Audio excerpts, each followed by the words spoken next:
Saudações, concurseiros! Direito constitucional. Vamos tratar dos princípios fundamentais, assunto que está nos artigos iniciais da Constituição Federal de 88, está nos artigos 1º ao 4º.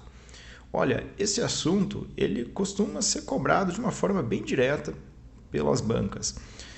E, na verdade, a banca, na verdade, costuma fazer uma confusão, né?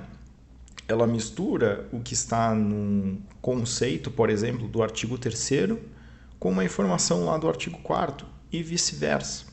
Então, na maioria das vezes as questões vêm nesse estilo de cobrança. Mas a gente não vai se limitar tão somente à literalidade da Constituição.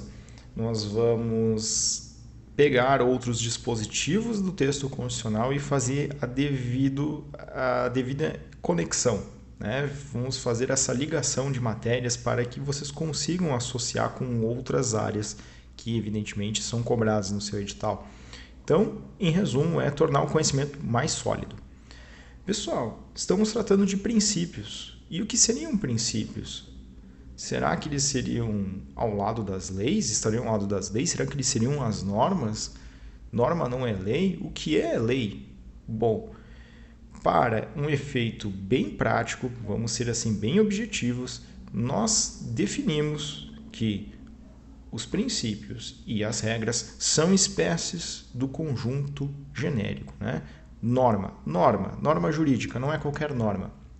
Nesse sentido, então, temos uma informação muito importante.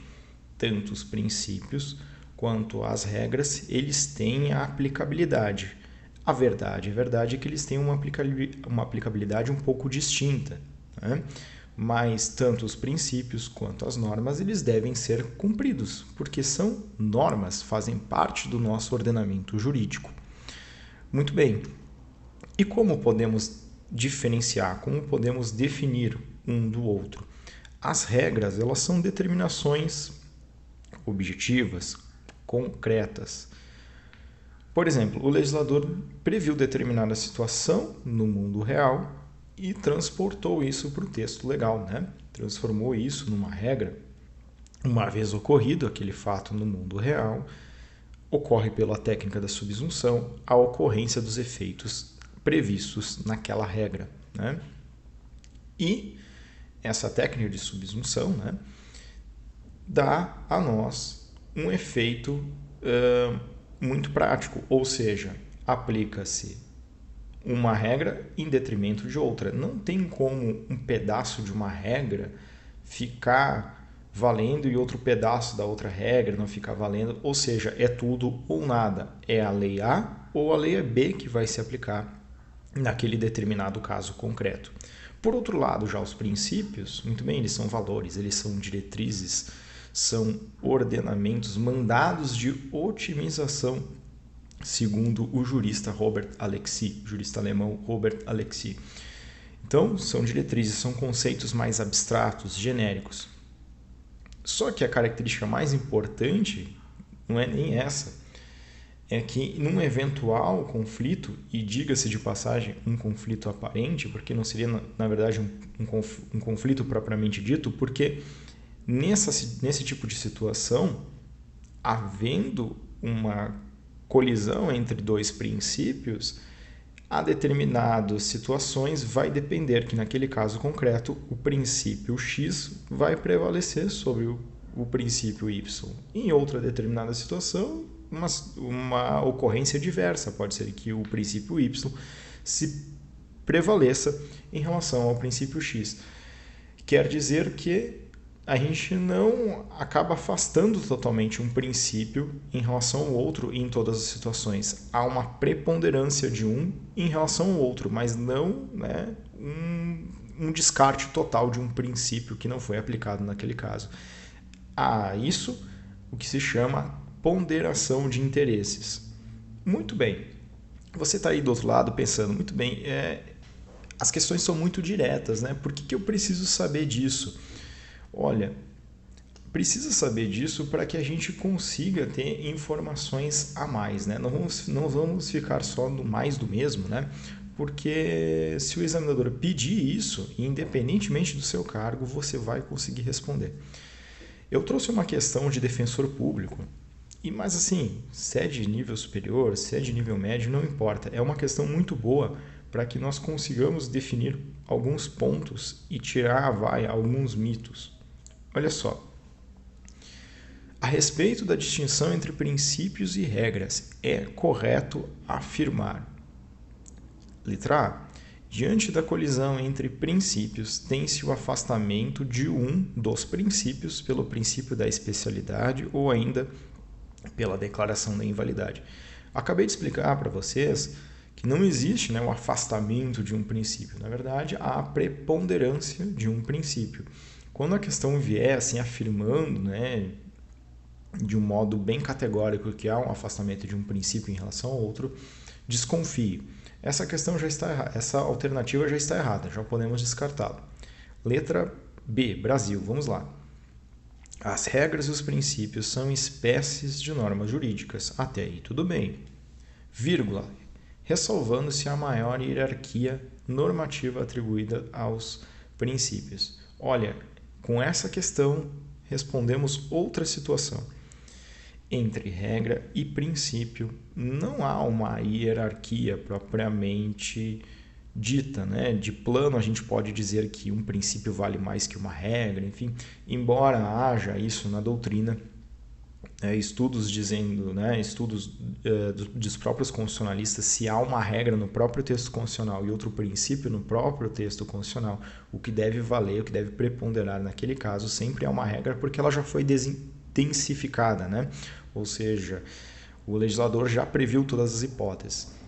Mas assim, abstraindo isso aí, a questão não adentrou nisso. E mais, pessoal, não só uma hierarquia entre princípios e regras, entre os próprios princípios não há hierarquia. Não existe um princípio de plano dizendo que o princípio da legalidade sempre vai preponderar sobre o princípio da segurança jurídica. Vai depender de determinado caso concreto. Eu só dei um exemplo, ok?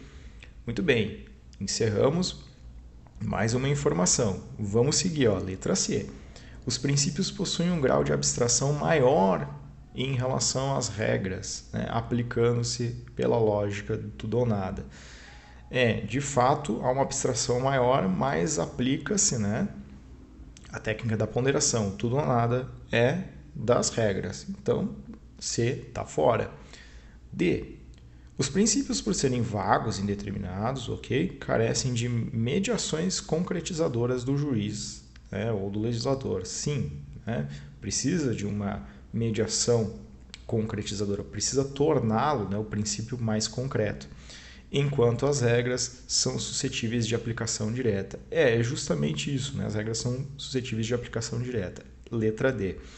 Só para confirmar, letra E. Na hipótese de conflito entre regras, tem-se a ponderação das regras colidentes. Veja, não é ponderação de regras e sim aplicação de tudo ou nada. Então, assim, nós com essa questão, nós trazemos algumas informações para tirar alguns mitos, que princípio seria apenas um mandamento de otimização e não teria aplicação. Ele tem aplicação assim como as regras, só que óbvio, as regras têm uma aplicação direta, os princípios já têm uma vagueza maior, mas ambos devem ser cumpridos, ok?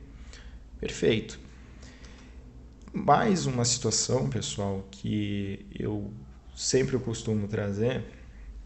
Esse quadro ele é importante para uma informação muito simples que pode assim, ser subestimada. Não subestime nenhum conhecimento, por mais fácil que ele possa parecer. Esse quadro, idealizado pelo constitucionalista português Canutilho, ele costuma dividir as normas em dois planos, os princípios constitucionais em dois planos. Princípio constitucional, princípios político-constitucionais de um lado e princípios jurídicos constitucionais do outro. Isso eu trouxe aqui para justamente um motivo, dizer que os princípios fundamentais estão alocados dentro desse quadro aí marrom, para dizer que os princípios fundamentais eles são elementos essenciais do Estado, são uma previsão dos elementos essenciais do Estado.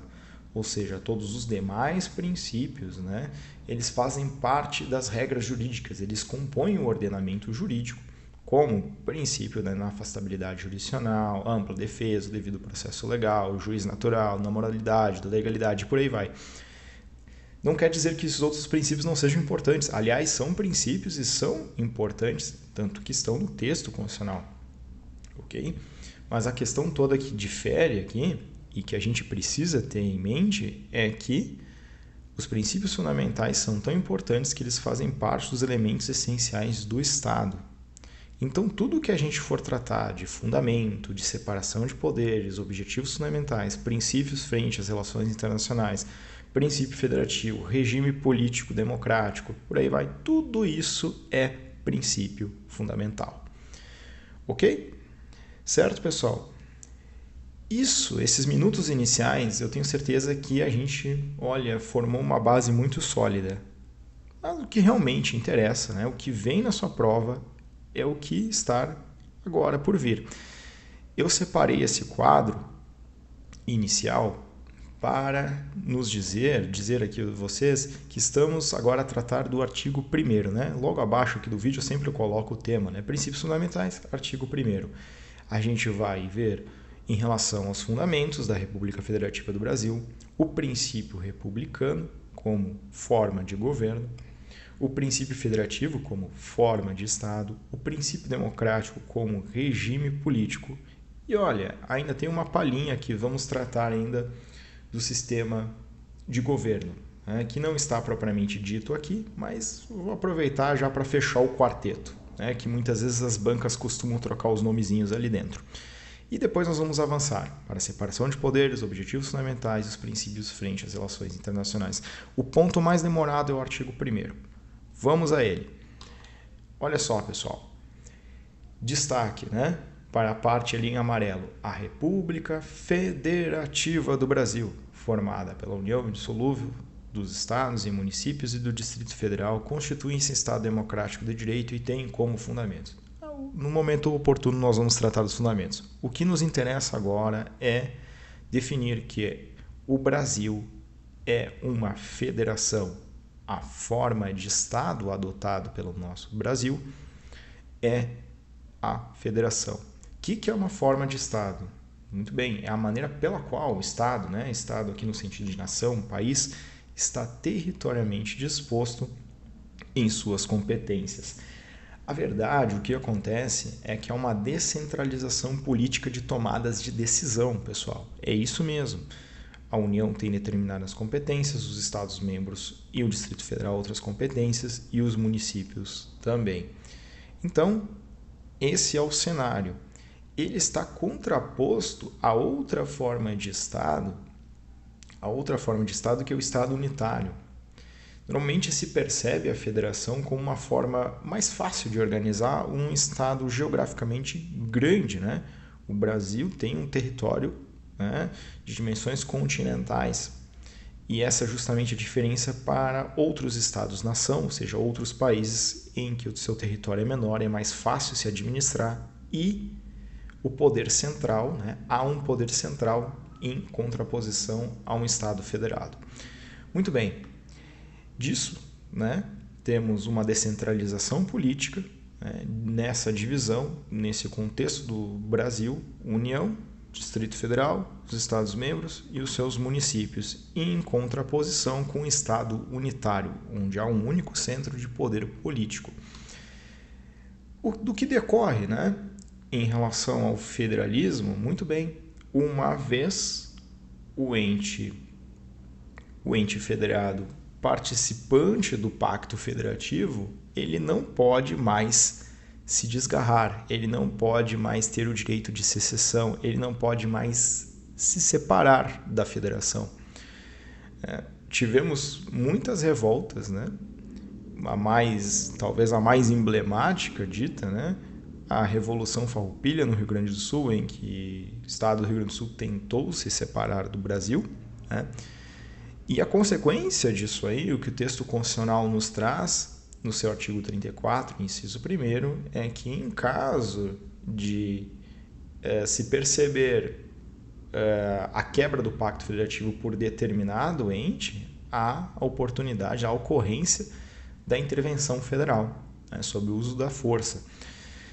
Outra situação, dito da consequência, né, do federalismo, é que uma vez ocorrido, né, essa situação, nem mesmo por emenda constitucional pode ser abolido o Pacto Federativo. Está no artigo 60, parágrafo 4º, inciso 1º.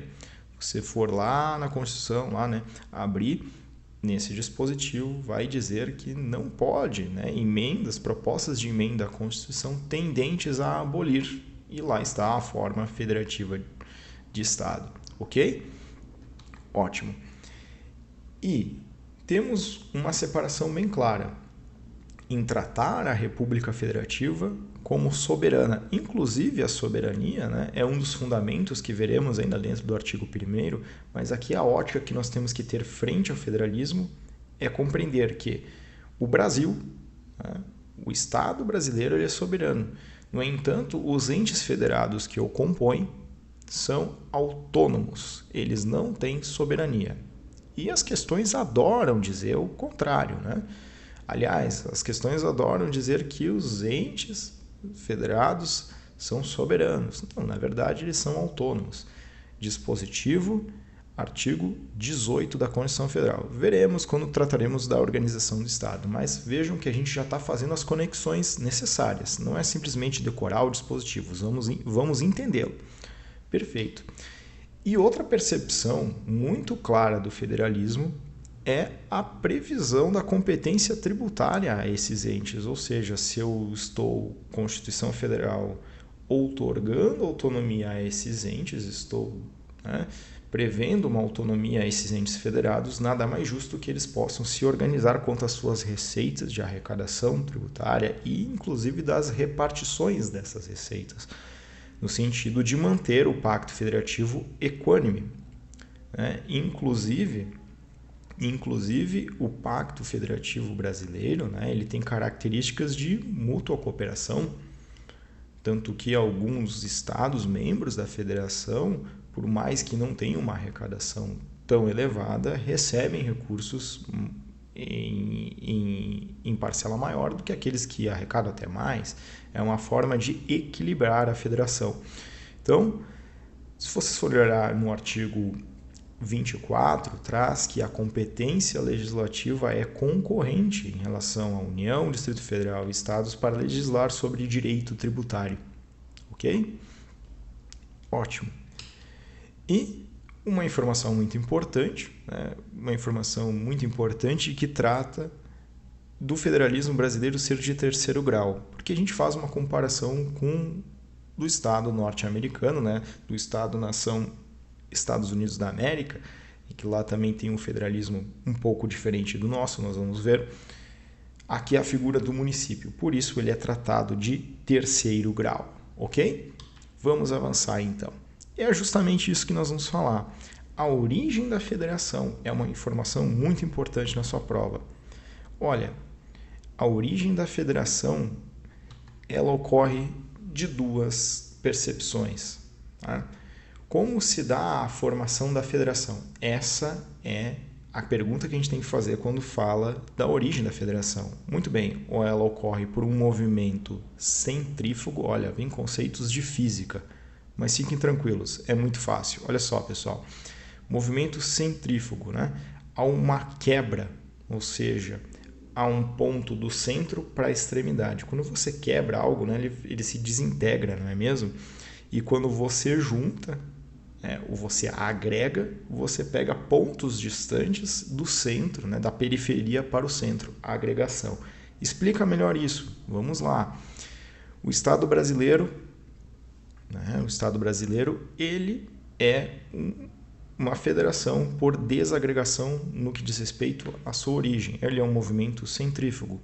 Historicamente, o Brasil era um império, ele era um grande, né, uma grande organização, não que não tinham poderes regionais, mas aqui, com a proclamação da República e, né, consequentemente, com a Constituição de 1891, né, o Brasil passou a ser considerado Estados Unidos do Brasil, né, muito por cópia do constitucionalismo norte-americano se adotou. Então percebam ali no desenho, né, esse movimento do centro para as extremidades. Então acabou se criando as unidades federativas, os entes federados. E em contraposição, também por uma percepção histórica, as 13 colônias norte-americanas, né, que até então eram entes confederados, tinham a sua soberania e lutaram junto, né, se uniram forças contra o Império Inglês, do qual eram colônia, e perceberam que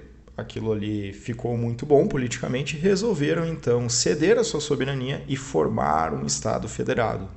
Então vejam, né, que foi um movimento de agregação, um movimento inverso do caso brasileiro. Mas muito cuidado, pessoal. Normalmente o que vem é da origem da federação e a maioria das pessoas crava a resposta ali, o Brasil é formado por um movimento de desagregação, um movimento centrífugo. No entanto, a concentração de poder tem uma percepção inversa. Estou falando da percepção da concentração de poder. Mais uma vez, olha só, o federalismo centrípeto quanto à sua concentração de poder é a percepção de que o ente central, o poder central, no caso,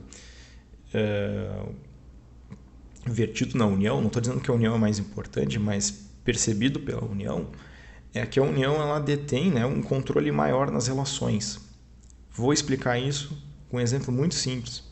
Pessoal, um crime ocorrido no estado de Santa Catarina tem as mesmas consequências penais de um crime ocorrido no estado do Tocantins, do Acre, de São Paulo. Porque existe um Código Penal brasileiro. Existe uma competência privativa prevista lá no artigo 22 para a União. Normas sobre direito de família, casamento, regime de bens. É a mesma norma para todos os entes federados. Por outro lado, nos Estados Unidos da América, né, tomando eles como comparação, o federalismo lá ele é centrífugo. Em que sentido? O poder está concentrado na periferia. Aqui é diferente. Tanto é que, né, vocês já viram, né, muitos filmes, né, e até em noticiário, né, volta e meia sai uma notícia, né, dizendo que o fulano lá foi condenado à pena de morte.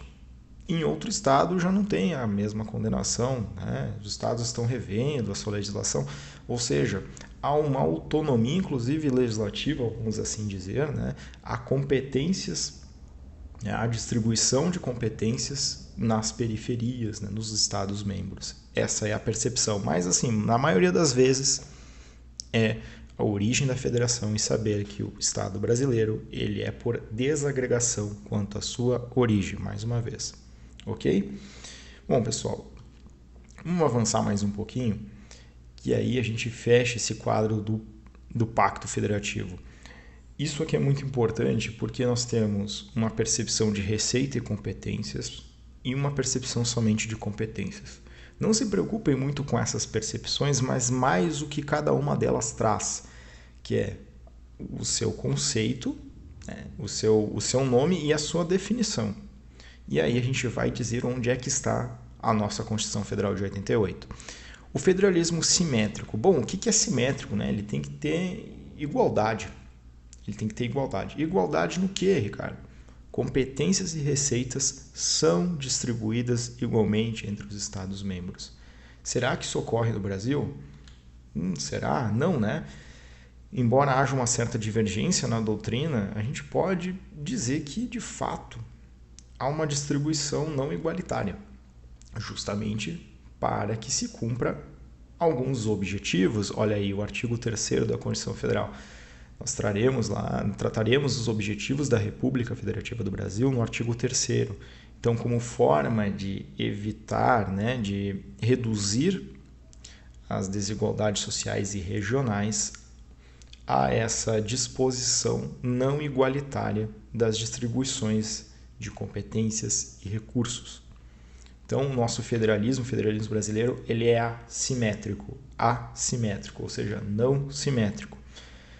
E, por outro lado, quanto à percepção somente de competências, não tratando aqui tão somente do direito tributário e da arrecadação, o federalismo dual ou clássico, né, cada ente exerce suas funções de forma estanque, incomunicável com os outros entes. Né? E aí seria a situação de um ente federado, por exemplo, União, vamos pegar determinado estado, nação que diz que só tratará de direito tributário a União e o estado, aquela região não tratará de direito tributário, ele tratará de direito comercial, por exemplo. Então nós teríamos competências estanques, né? Incomunicáveis, né? Isso quer dizer estanque, né? Incomunicável. Já sabemos que não, né? Os próprios artigos 23 e 24 do nosso texto constitucional, vocês vão ver lá que as competências administrativas comuns, ou seja, que não é competência legislativa, estão a todos os entes federados. Né? Se vocês forem pegar qualquer dispositivo lá, dá uma olhada. Compete a União, Estado, Distrito Federal, e aí tem, né, os verbos que lá estão, né? E, por sua vez, a competência legislativa concorrente, né? Tratar de direito tributário, por exemplo, né? Direito financeiro, ok? Por esse motivo, a Constituição Federal de 88 ela é considerada como uma Constituição, né, sobre o federalismo cooperativo, também chamado de neoclássico. Pessoal, nós vamos continuar no próximo bloco com mais assuntos do artigo 1º e já vamos encerrar aí até o artigo 4º. Nos vemos, um abraço.